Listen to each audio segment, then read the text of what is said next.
están? Espero que muy bien. Quería grabarles esta clase para que podamos seguir avanzando con los cuentos, con la lectura, ¿sí? La semana anterior yo les dejé un PDF con varios cuentos realistas, que es el género en que hemos entrado, y también les dejé unos videos con narraciones, ¿sí?, de esos mismos cuentos, para que tengan otra versión. Hoy vamos a dedicarnos a La miel silvestre, que es un cuento de Horacio Quiroga, para que podamos ver los tipos de descripción que aparecen en la narración, ¿sí?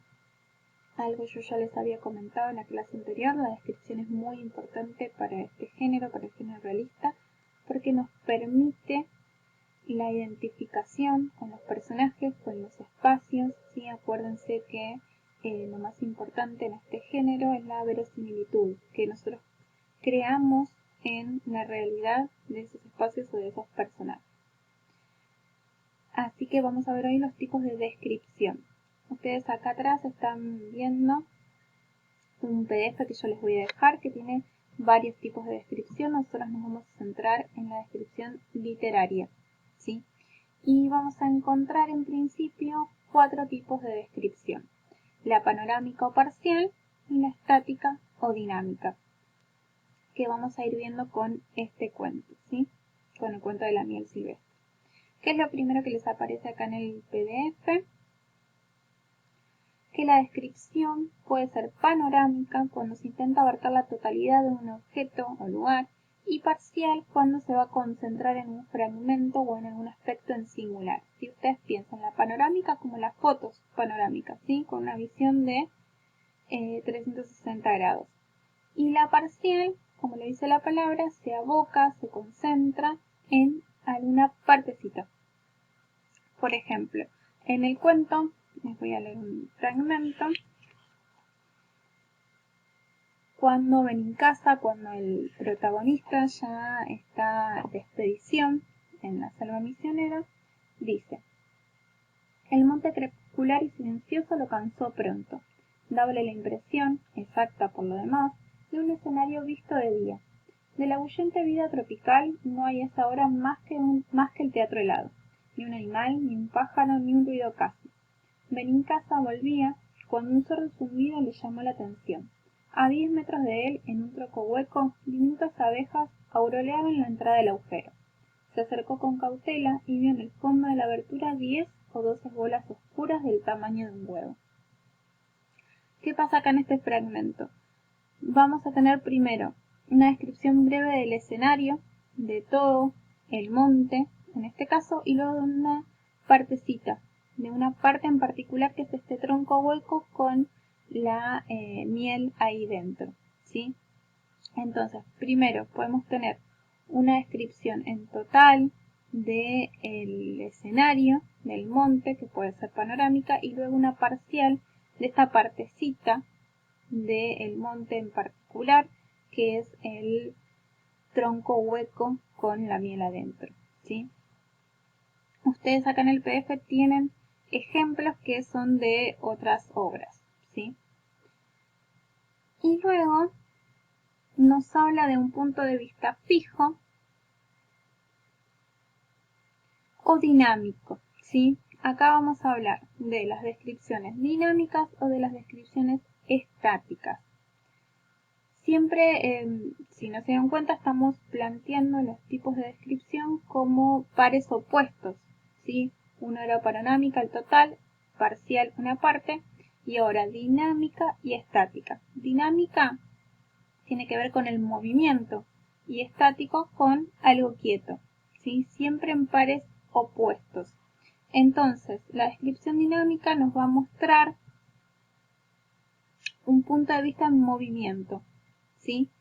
Y la estática, algo quieto, que sea todo lo contrario, así como una fotografía.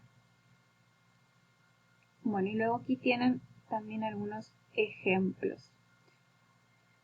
En el cuento piensen ustedes, por ejemplo, hacia el final, cuando Benincasa ya comió la miel, ahí tenemos una descripción estática, ¿sí? Porque él se queda quieto, básicamente por acción de la miel, y empieza a describir todo lo que le pasa en su cuerpo.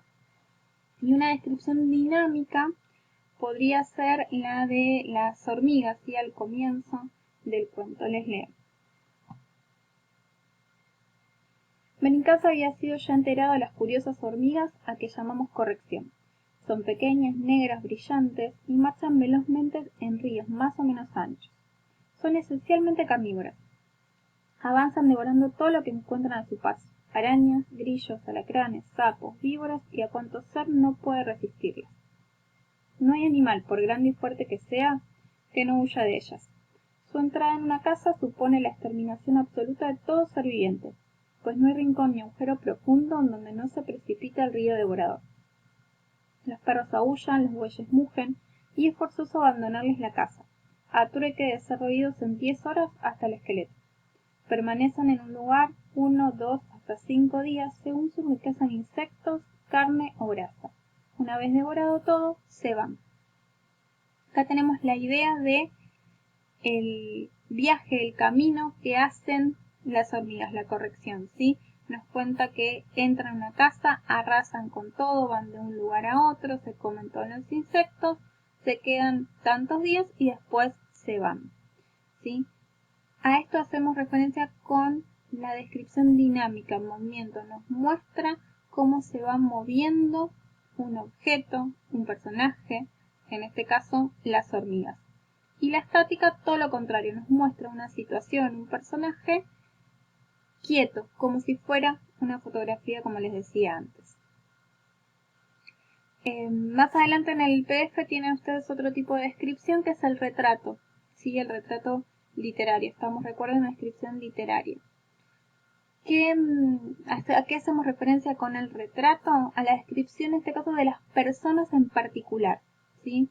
Y acá lo que le dice es que no solo se va a brindar una mirada sobre el aspecto físico, sino también sobre la personalidad. Entonces, no se la describe solamente por fuera, a la persona, al personaje, sino por dentro también. Ustedes tienen una descripción, un retrato literario en este cuento que es de Benincasa, ¿sí? Al comienzo del cuento les dice: Benincasa, habiendo concluido sus estudios de contaduría pública, sintió fulminante deseo de conocer la vida de la selva. No fue arrastrado por su temperamento, pues antes bien Benincasa era un muchacho pacífico, gordinflón y de cara rosada, en razón de su excelente salud. En consecuencia, lo suficientemente cuerdo para preferir un té con leche y pastelitos a quien sabe qué fortuita e infernal comida del bosque.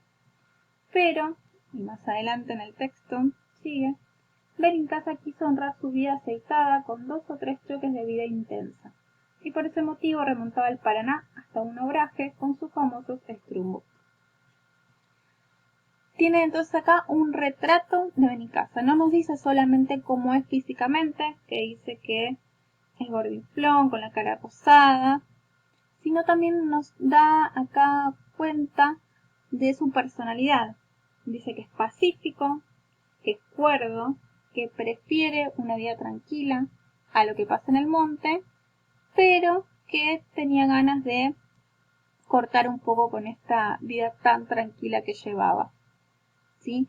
Entonces nos está dando información de cómo él es por fuera físicamente, pero también por dentro su personalidad, como en este ejemplo que les decía.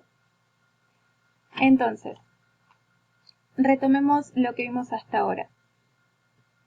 Tenemos 4 tipos de descripción literaria. Acá en el texto, en el PDF, les aparece más descripciones, pero nos vamos a quedar a partir de acá, ¿sí? La descripción panorámica y parcial, pensémonos como opuestos, la panorámica de una totalidad y la parcial de una parte. La descripción estática y dinámica. En la estática vamos a tener como una fotografía, ¿sí? Nos muestra algo quieto, y la dinámica en movimiento. Y por último tenemos el retrato, que como decimos recién, se evoca a los personajes, ¿sí? Y nos muestra tanto su parte física como psicológica. No todos los textos realistas, los cuentos que vayamos a leer o las novelas, aparecen todos los tipos de descripción, ¿sí? Pero los tenemos que tener en cuenta. Además de este PDF, van a tener un archivo Word en el que tienen actividades sobre este cuento en particular, ¿sí? Las primeras que aparecen ahí son las que estuvimos hablando ahora, de escribir a Benincasa, una frasecita del cuento para que ustedes lo expliquen, y luego vamos a empezar a trabajar con otros textos y a relacionarnos, ¿sí? hacer intertextualidad. Yo les pido primero que busquen información sobre la corrección, sobre estas hormigas. Luego tienen un texto que se llama Las hormigas de la corrección, que acá lo tienen para leer. Y la actividad, la consigna que aparece a continuación es que ustedes puedan comparar, ver similitudes y diferencias entre el cuento y cómo aparecen ahí descritas las hormigas, la información que ustedes buscaron en el punto 2 y cómo aparecen acá en este relato las hormigas, si tienen las mismas características, si se las describe de igual manera o no, ¿sí? A eso apunta esta consigna en particular, que ustedes puedan ver similitudes y diferencias de las hormigas en estos tres textos, ¿sí? Y por último tienen una actividad que va a estar más abocado a los puntos de vista como vimos antes, ¿sí? Y a la descripción en movimiento, como dice acá. Tienen 2 puntos para hacer. El primero, van a tener que apelar a su imaginación o a su memoria, porque no van a poder hacer esto porque no podemos salir.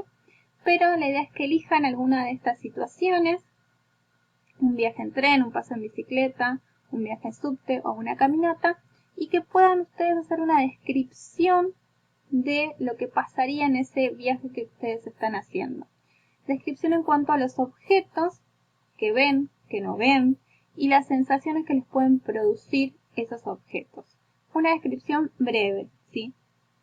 Y en el punto 2 tienen 2 descripciones de 2 textos, uno de Abelardo Cías y otro de Oliverio Girondo, y tienen acá varias preguntitas, pero no es necesario que ustedes contesten o respondan una por una, ¿sí? Todas apuntan más o menos a lo mismo. ¿Cómo ven los objetos estos dos narradores, estos dos observadores diferentes? ¿Qué les producen? ¿Sí? ¿Qué palabras muestran movimiento? ¿Y cuáles son las sensaciones, los sentimientos que tienen estos dos narradores observadores en particular? ¿Sí? Ustedes pueden hacer una respuesta sola de todo esto, ¿sí? No es necesario que vayan separando puntito por puntito. Bueno, estas serían entonces las actividades que le van a aparecer en el archivo Word. Cualquier consulta pueden escribirme. Recuerden que ustedes pueden hacer esto tanto en la carpeta y sacarle fotos o directamente en este Word que yo les adjunto, ¿sí? También van a tener otro PDF sobre realismo en general, que ya habíamos estado hablando en la clase pasada, pero les puede servir también para ahora, solamente de consulta, ¿sí? Los PDFs, recuerden que yo les subo, son solamente de consulta con material teórico, que es más o menos lo que vamos hablando en los videos, y las actividades siempre se encuentran en archivo Word. Bueno, tercero, cualquier consulta, espero sus comentarios o mensajes. Que tengan una buena semana y nos seguimos escuchando y leyendo. Chao.